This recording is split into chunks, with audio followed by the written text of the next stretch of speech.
Long before New Mexico ever made it on the map as a top 10 dairy state, one family packed their bags like pioneers and headed east, from California to Clovis. Eric Palla was just a small boy at the time as his father Wayne staked out a dairy and a dream that today includes 11,000 cows across 3 facilities, with 2 located in New Mexico and 1 in West Texas. And that's not all. In addition to the dairy, the family also farms 15,000 acres and operates a 1,300 head cow-calf herd. So what were the 3 best business decisions for Palla Dairy in the past 10 years? Well, we sit down with Eric Palla today to find out right here on the Uplevel Dairy Podcast. This is the podcast for dairy farm owners, managers, and advisors who are committed to profitability, sustainability, and excellence. I'm Peggy Coffeen, and it's my mission to bring you the conversations that will uplevel your skill set and your mindset so you can be a top performer in the dairy farming business. We're talking growth, scaling, and diversification with Eric Palla, including core business philosophies and high-impact actions, like the business decision that elevated operational efficiency, the key hire that helped Eric transition from operational oversight to enterprise oversight, and the heifer-raising decision that is setting Palla Dairies up for the future. This episode is brought to you by Zoetis. As the world's leading animal health company, Zoetis is dedicated to helping producers achieve healthy animals, healthy dairies, and healthy food through their world-class portfolio. For more information, visit dairywellness.com. So Eric, this is your family business and you came back to the dairy in 1997. Things have changed. More cows, more diversity in the business, and more employees definitely to be able to run this operation at the scale that which you do. What are some of those core philosophies that have really guided the growth, and especially on the dairy side? You know, for us, I think that when I came back to the business, it allowed my dad to took the operations side off of his plate, and that was my responsibility. So we looked at it as long as I could handle it and thought we could do some growth and I could handle the management and the work side, that he found a way to get the financing put together and get it done. So I think our philosophy is just take the opportunities that are there that work for you. We never really did any kind of growth that just didn't feel natural and complementary to what we already had. And so I think that's been good for us. And the other thing is that I had to learn what I could handle and what I couldn't handle. And if I didn't think I could handle it, then we would just try and pass on that. There's nothing that can make a day longer than knowing you just cannot get everything done and done the way it needs to be done. You mentioned, Eric, that as you've grown the business over the last several years, that it had to be a decision that made sense, that lined up with the other things you had going on, and also was manageable. Like manageable from a capacity standpoint. And so when you really look at, again, those core philosophies of how you and your family have grown the business over the years, what would you say have been some of the best decisions that you and your family have made? Some of the highest impact decisions that have had a positive effect on the growth and success of your business?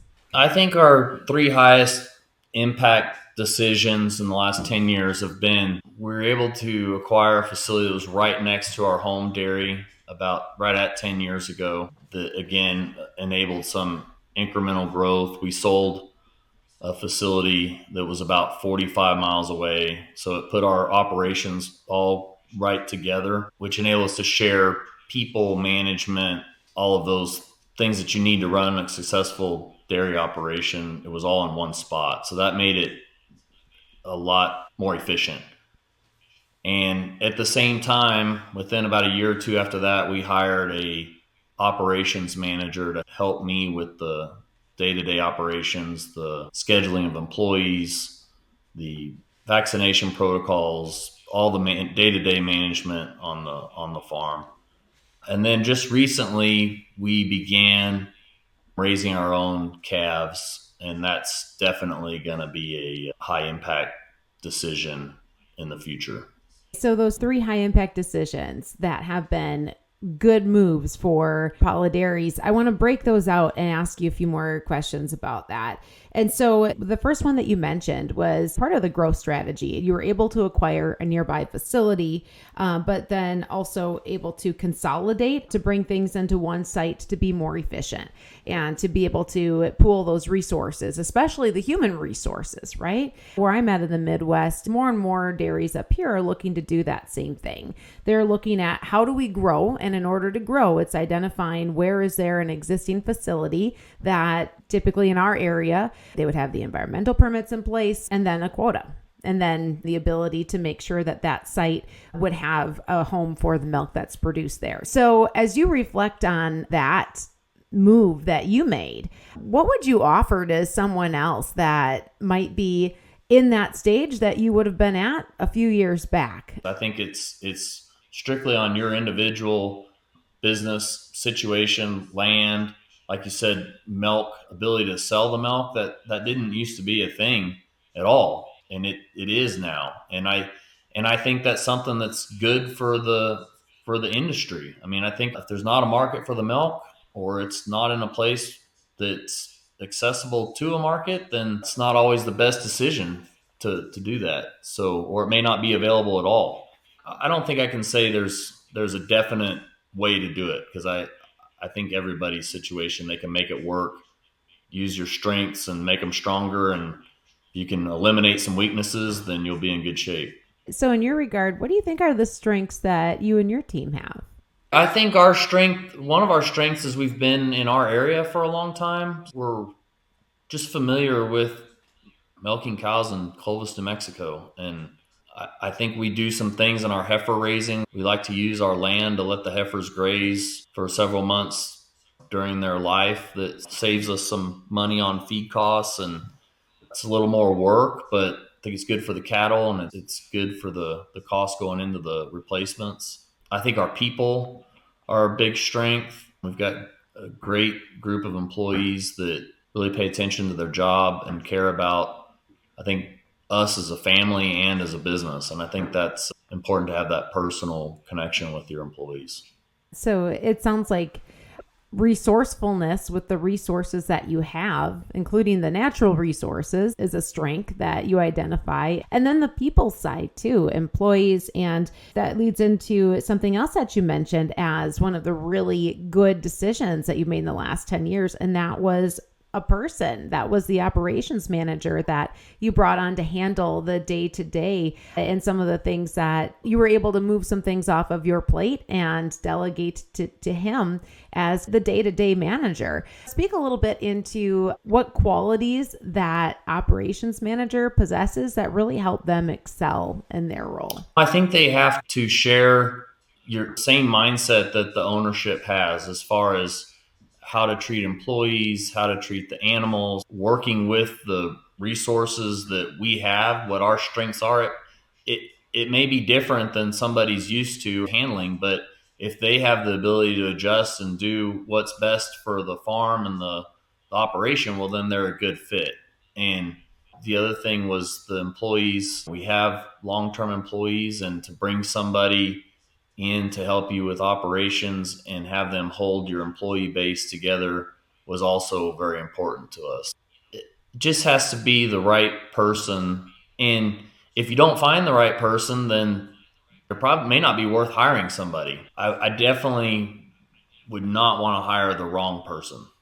I think if you are looking or wanting to do something like that, the biggest thing is make sure it's the right person. And with that, making sure it's the right person, you mentioned someone that has the same mindset. How would you define that mindset that you possess, that you wanted to be able to transfer on through a manager and trickle that down into the employees and the team members? I think it's just your desire to work hard for a common goal. I mean, every day you get up, you need things to go your way, and you want them to go your way. They don't always happen that way, but if you're working with people that are all moving in the same direction to get the day accomplished in a productive fashion, then I think you can do just about anything. And then I think you want to challenge them every day, to where if things aren't going good, it's like, hey, we can do this better. We try and use their ideas. If they have ideas to tackle a problem, we're not going to use them all, but we're definitely going to pick up a piece of something here and there, or a complete change in protocol, or you just have to be open to what they feel like can make an impact to make it better. They're the ones with their hands on the animals and the equipment and the crops. You have to listen to what they're seeing and experiencing. Management style and mindset. So in order to achieve that, for you, when you were the one that was doing it, what did you find to be the most successful way for you to achieve that when you were in more of that operations management capacity? I have to do every task to understand how to explain to somebody how to do the task. If I don't know how to personally do it, or have not personally done it, then I have a really hard time telling somebody how to do it. So I am a boots on the ground, working with the guys, and then having conversation with what we're seeing while we're working. And I think that's how you develop good people, is working beside them. Then they know how you want it done, how you work, and you hope that when you're not there, they do it just like you were there. So I think that's something that my dad instilled in me. He's still works every day on the farm, and we just like working beside our people and learning what the tasks are, and then hope that they do exactly the same way when we're not there. You just mentioned your dad. We haven't talked about him much yet. So take a moment. Tell me a little bit about your dad. So he's a businessman. He's very forward thinking. I'd say he's a pioneer in the industry. He moved to an area that was not a dairy area, and 45 years later, it's one of the largest milk sheds in the country. So I think he's just a very visionary person in the industry, and he does it for his own business. He leads by example in everything he's ever done. So I think he's a very upstanding man. And what's his name? Wayne Paul. So did he move from California? Was that the story? Uh-huh. What a cool story, right? So he moves from California and settles in. At that time, it must have been the middle of nowhere. Yeah, especially if you ask my mother. Yeah. That's who I should be interviewing. So they moved to the middle of nowhere, and you were a kid at that time? Yes, when we moved to Clovis, I was 4. So then Clovis has been home for you ever since? Yes, absolutely. And your dad, you described him as a strong visionary thinker and a forward thinker. And would you say you kind of picked up on some of that, and that's made you who you are as well in the way you look at your business? Sure, and he still to this day, he expects things done, and he'll tell you what he thinks needs to be done, and then he expects you to get it done. So he's still very much a leader of our whole business. And we're just trying to kind of follow in the footsteps and keep things rolling in the right direction. So he still has that oversight, and you have that oversight of the management side, and the two of you kind of come together on that business and strategy. And then you've got your team that includes a really good operations manager that's able to take this top-down leadership and disseminate that across the board. And I think you mentioned too, just the power of your team. And so I just want to pivot to that for a moment here. You credit your dad as a strong leader. You credit your great operations manager. You credit the people and the team. And you have some pretty long tenured employees, right? Yes, very much so. I think we have, well, in the last year, we've had 3 employees retired that were employed by us for over 40 years. So a little bit of a hit just on some transition, but I don't think there's anything makes somebody more proud than having an employee that worked for you from the start of their career to the end of their career. That is just very gratifying. They've been with you guys since the very beginning, huh? One of them moved with my dad from California in the 70s, and it's kind of a funny story. He said he'd stay and help him out for about 6 months, but then he was going to go back to California, and then a year would go by, and so I'll stay around for about another 6 months. And he retired. I think he worked for us for 49 years when he retired. Oh my gosh. That's incredible. But it says a lot about a couple of things. It says a lot about that individual and their loyalty. Mhm. It says a lot about your family. Because if you created a place that someone wants to work for 49 years, that's something. Yeah, and I appreciate that. And that we tell people when we hire somebody that we're not hiring you for a week or a month or a year. We're hiring you till retirement. And we're serious about that. If we hire somebody, our intention is to employ them until they retire. So that's kind of our mode when we are looking for people. Those are the kind of people we look for. So people that are in this long game, just like you are. So again, we've talked about growth and scaling, right? And so how has the number of employees changed over the years? You had some of these original ones that have been with you for the long haul. And I'm guessing when they started, there might have only been a handful, huh? Yes. When I was a kid, I think we had 10 or 11 employees, I remember. When I came back to the operations, I think we had about 20. And then it seems like as we've grown, you're adding them in 5, 10 people at a time, kind of slow. I think when we acquired the facility next to us, we were at a point where we had some really good employees that had nowhere to advance to. They were stuck in their position. And so we were really excited about letting them grow their own opportunities. And so we had several employees that came to us as, hey, if this comes available, I sure would like to try it, or I would like to try to be a breeder or be a feeder.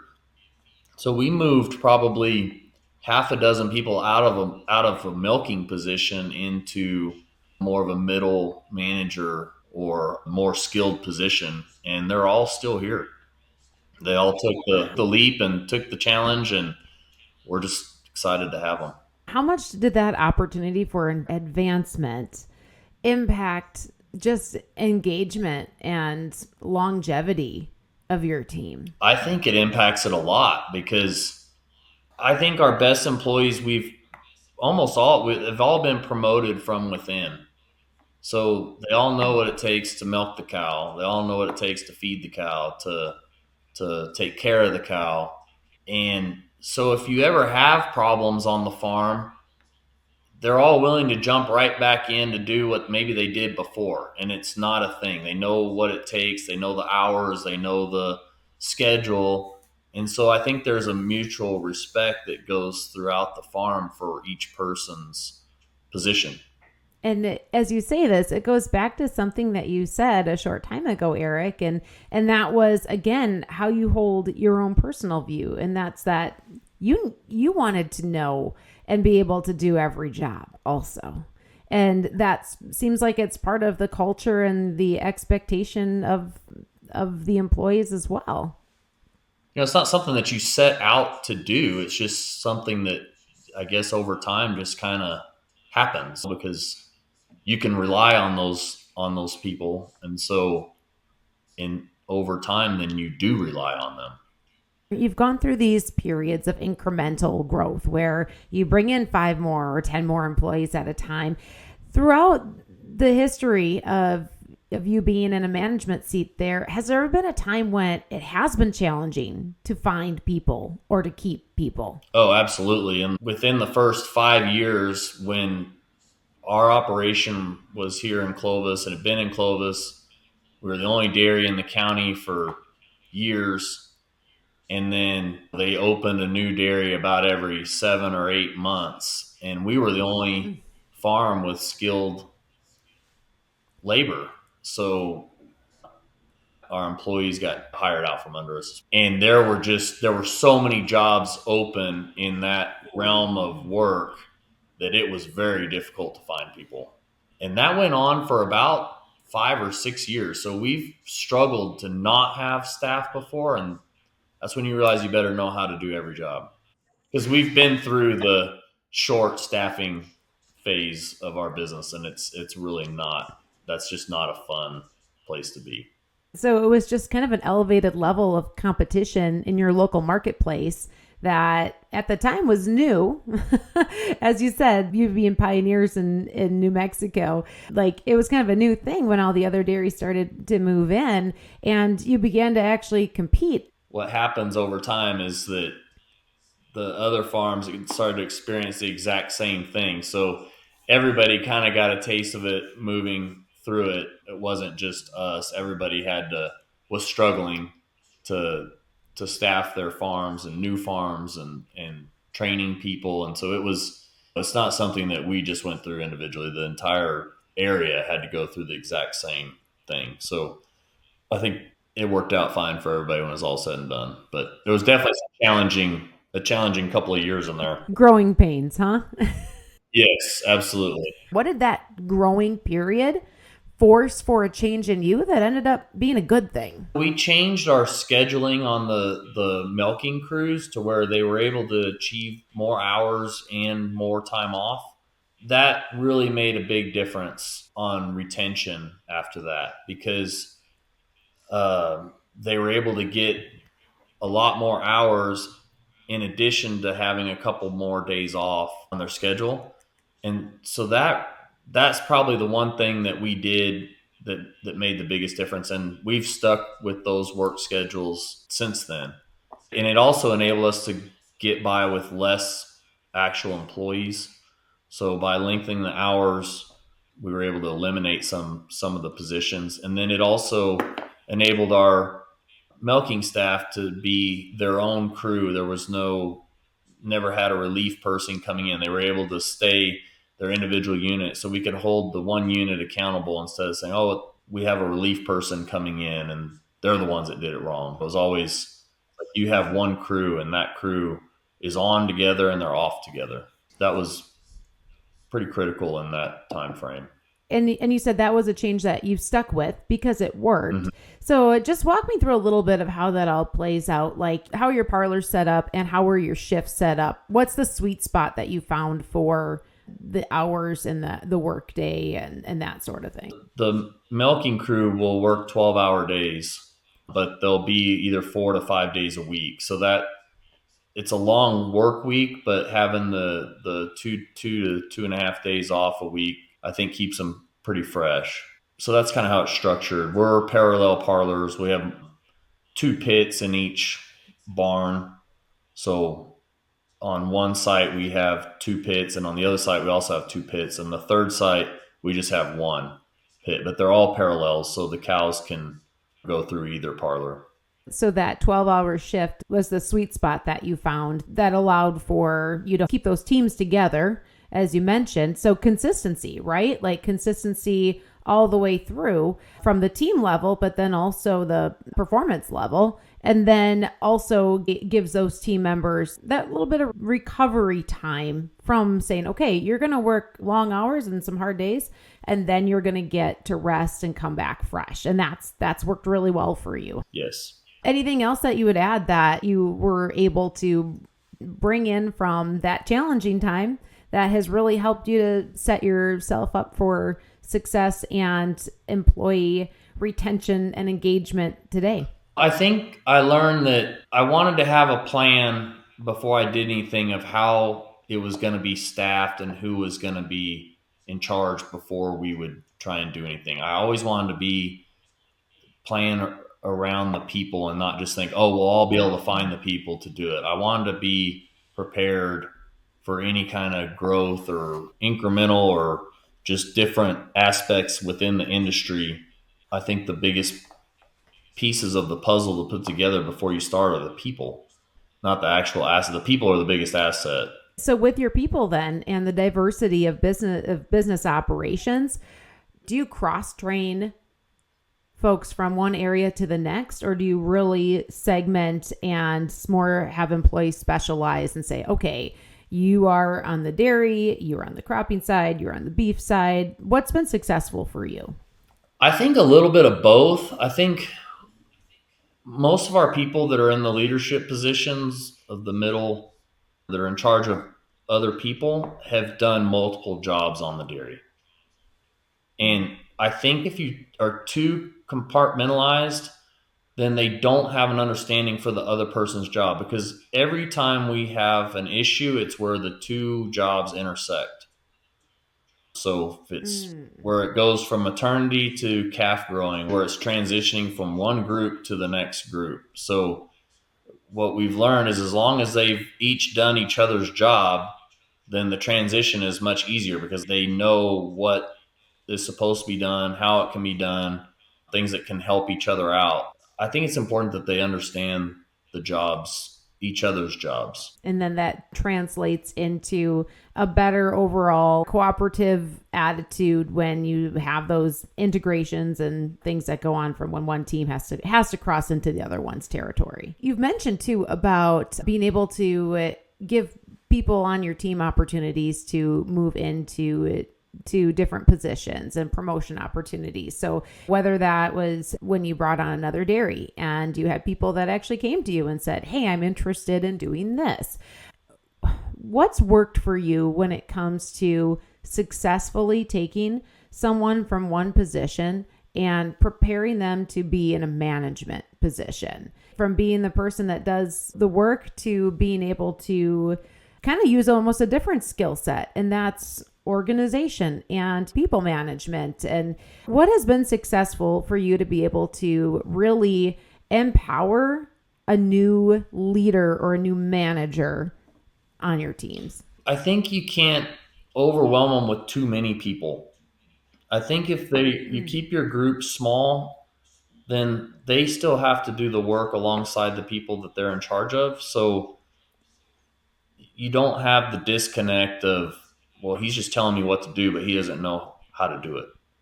I think we try and keep our groups where the guys are in charge of 4, maybe 5 people, and try and keep the group small. Obviously, the milking staff is a little bit different, but even in that situation, we have like a team leader for each crew so that you can kind of disseminate information when you need to make a change. You're not having to change. You have to change everybody, but you've got people in line to help you follow through with any sort of changes you want to make. And they have to be the right person that just is willing to buy into why we need to change something and the reasoning behind it, so that they can give the information to the employees as well that they work with. So I think that's what's helped our groups be successful is just keeping them small, hands-on individuals. That's the hardest part in this business, is to just have somebody to have employees work under them. That's the hardest transition that we have for anyone. Even yourself is hard. You can only handle so many people. And so you have to learn how to give those responsibilities to other people as you go. And you've had to learn that too. Absolutely. Yeah. Yeah. Kind of the hard way. That's like, you learn those deals the hard way. So for you, is there any big lesson or big moment that stands out in your mind in your own growth as a leader and manager? I think you can just try and do too much. And then when you can't get to it all, then you don't have the people in place to be doing it. And if you don't give them the responsibility, they just think you're going to do it. And it doesn't work because you can't be everywhere all the time. That's how I learned, is that you thought somebody that helped you would check that for you at the end of the day, and then they don't. And following through is big too. If you ask somebody to do something, you have to check with them and make sure that they did it. So I definitely learned by doing too much and not delegating and making sure they were responsible for their own things. Delegation and accountability. Easier said than done, isn't it? Yes, absolutely. So going back to these decisions that we've been touching on, we just talked a lot about this people side and some of the really powerful takeaways and lessons along the way. But another thing that you mentioned as one of the best decisions that you've made is a more recent one, and that was bringing your calves home. So just walk me through, what has calf raising and calf rearing looked like over the last 20, 30 years, and where are we at now with it at your dairies? Years ago, we did raise our own calves. Then as opportunity came to grow the milk herd honestly, we weren't doing a very good job of it ourselves. And cost wise, we had as much or more cost in them than a custom raiser could do them for us. So we shipped the calves off a facility. We did that for, gosh, probably 20 years. And kind of same thing as the people, as we've gotten our most recent expansion is going well, and people are settled in their spots, and we have people that wanted to advance, and we're asking if there was anything we could do. Well, then we started thinking, we really should be raising our calves. I think we could raise a better calf, have more of them, probably do it for the same money because we've had a little more size and scale. So we made that decision to proceed.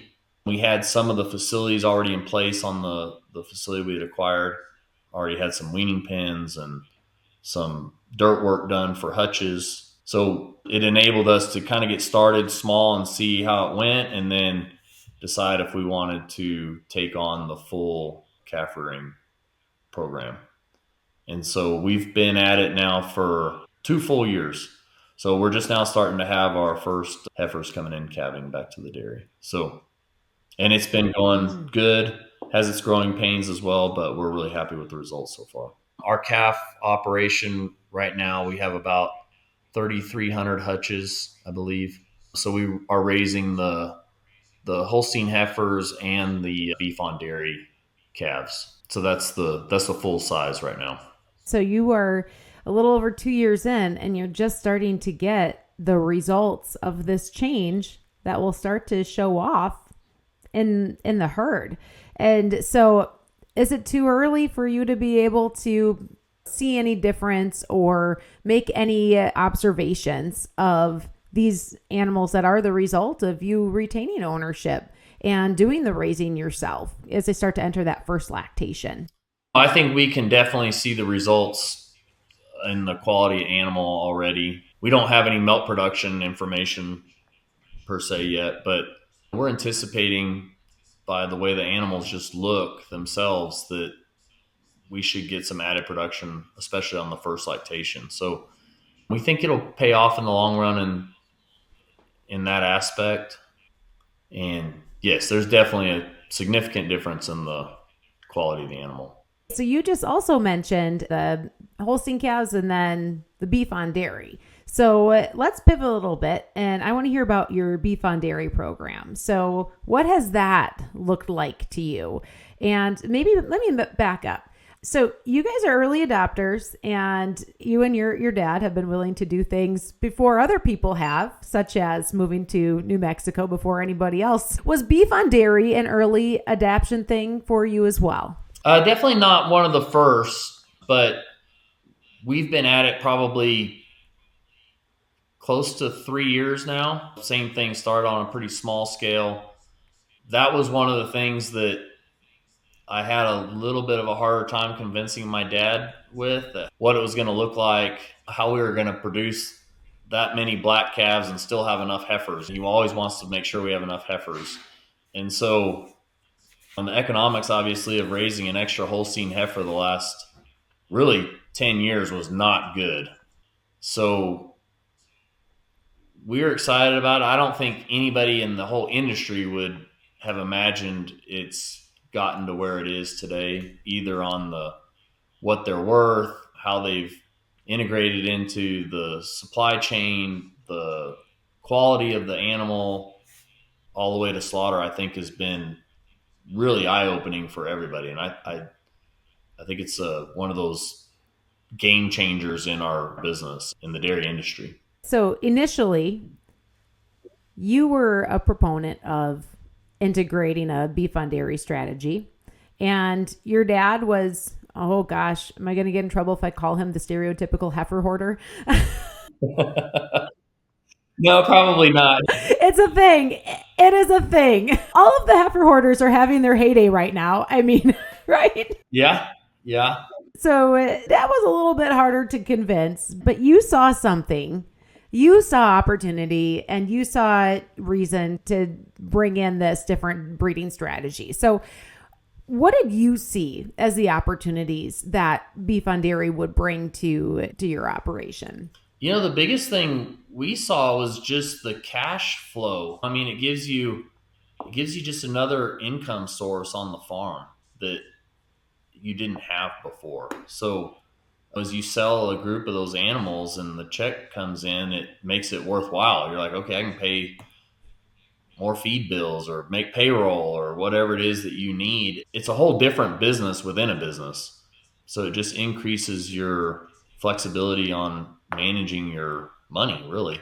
So that's what you saw from the business side was, as you said, I think that's an interesting way of putting it, a business within the business. So how did that all play out when you started bringing in a strategy for doing so? What's the strategy that you've adapted for what you're breeding, who's getting bred, and where those calves go? We do some genomic testing on the animals, so we do some sorts on their genomic capability. We don't particularly want the Holstein heifers out of heifers that we know are not very good, so we'll immediately breed those with beef. Typically, once they've been designated a beef bred animal, they will stay a beef. Even if they're in the milking herd, they will always be a beef bred animal. And we identify clearly, we use more sex semen. You can't do this without the sex semen. So it's really a combination of the beef semen and the sex semen, and then determining the animals that you select on what you're going to use on. And we've had a lot of help. The Zoetis team has helped us a lot with some of that. Select Sires has helped us a lot with some of that. So it's an industry effort, I think, to get it dialed in the way it needs to work. So you just mentioned two teams that have helped with implementing strategy. And so on the breeding side, are you using Angus, or have you found a different cross that works really well in your marketplace and to get the calf that you want and can bring the most value from? We are using the Angus. We have not tried any of the other breeds. We've been really happy with them. I think they're consistent. I think they've proven out to do good on the rail. We're pretty happy with that straight Angus breed. And you're retaining ownership all the way to the rail? Some, yes, we are retaining some ownership all the way to the rail. So again, the business within the business, has this become a whole new sector for you to have that diversification, is not just to create the calf, but to be able to carry it all the way through? Yeah, I kind of laugh. I tell my son and our manager that I hired myself out of a job on the dairy, so I had to find something else to do. So I do the beef on dairy now and love it. It's fun to sort up loads of cattle to sell and see them grow. So I tell them, I said, well, I needed something to do, so I decided to do this. It's our joke. So beef on dairy, right? It's a great hobby because it's been lucrative, right? And we could all create hobbies that make us money. But what's made it fun for you? Like, is it just the challenge of learning something new to navigate? Is it like kind of just playing the market space? Is it trying different things? Like, what has been fun and exciting for you to be able to just kind of get your hands into the beef on dairy stuff? I think it's just because it's something new. And then I was on the COBA board for years and kind of saw it, the theory behind it and the people that first started trying it, and you started seeing the success and then the change that the industry was going through. So just kind of seeing that literally at its infancy as people started talking about it, and then you try it on a really small scale and you're like, hey, that looks like that works pretty good. So then you kind of, okay, how can we get more of these? And then what are we going to do with them? Are you going to market them at day old? You're going to raise them? Are you going to finish them? You have a lot of options, and cattle feeding is definitely different than milking cows. It's way more margin based than the dairy industry is. So that's been a learning experience for me, is the marketing of them. Were you able to partner with a program that was able to help you identify some of those marketing options? Or have you just kind of been a cowboy and done it on your own? A little bit on my own. I mean, you ask a lot of questions. Everybody thinks their cattle are worth more than what they're getting paid. It's like your milk's always worth more than what you get paid for it too. So seeing some of these animals go through the system and see what the margins are, they're pretty slim. You don't have a lot of leeway there to wait and say, well, the market's going to go higher, because if it goes lower, it could be bad. So you just realize there's pretty slim margin in there for those guys. Margins are nothing new for you. You've been in this business a long time and you've been pushing the pencil on it for a long time, but then it's at a whole nother level once you got into really understanding how the grid and all of that works. Yeah, it's just different. I mean, it's just completely different. It's very regimented. I think they can predict the results fairly accurately. And when you're not in that realm, we feel like we can do that on the dairy side, but when you're not in that realm that they're in every day, you just learn a lot. So it's been a fun game to try to figure out for you. Yes. Yeah, it's been good. So you mentioned earlier too that this beef on dairy thing was really, you had to pull in some good team members. So from Select Sires and then also from Zoetis on the genomics side. Just tell me a little bit about your genomics story. Was that something that you were early adapters to as well? Or was it kind of like the beef thing where you kind of watched for a little while and then eventually made the decision to say, okay, we're going to get in and we're going to go in on this? We were definitely not early adapters to it. It's so much information that you get that we still really probably aren't fully utilizing what we have. And the most difficult thing is to see the results and then go look at the animals. It's like you think you could go look at the animals and make those decisions without having to do the test. But it's been pretty interesting to just see some genetic progress. I think as we get our calf program, it's fully developed, then I think we're going to get a lot more out of it. I think right now we're probably doing, I would say, the minimum of what we should be doing with the information. But I think as time goes on and we have the heifer raising with the genomics and the beef on dairy and the sex semen, and we put together a good plan, I think that's when we're going to get the most benefit out of it. So you feel like you're at the cusp of what you'll be able to really be able to do to utilize that information. And you said you weren't the early adopters to it. You weren't the first ones to jump into the game. But at what point did you make the decision and say, we're ready? Like, we want to get in on this. We want to buy into this, not just the program, but buy into the belief that it's going to be investment and profitable decision for your business. It's crazy, but I actually think the beef on dairy probably pushed it over the edge on what you can do with it and what you can use it for. And it won't always be like this, but that beef animal has some profitability behind it right now.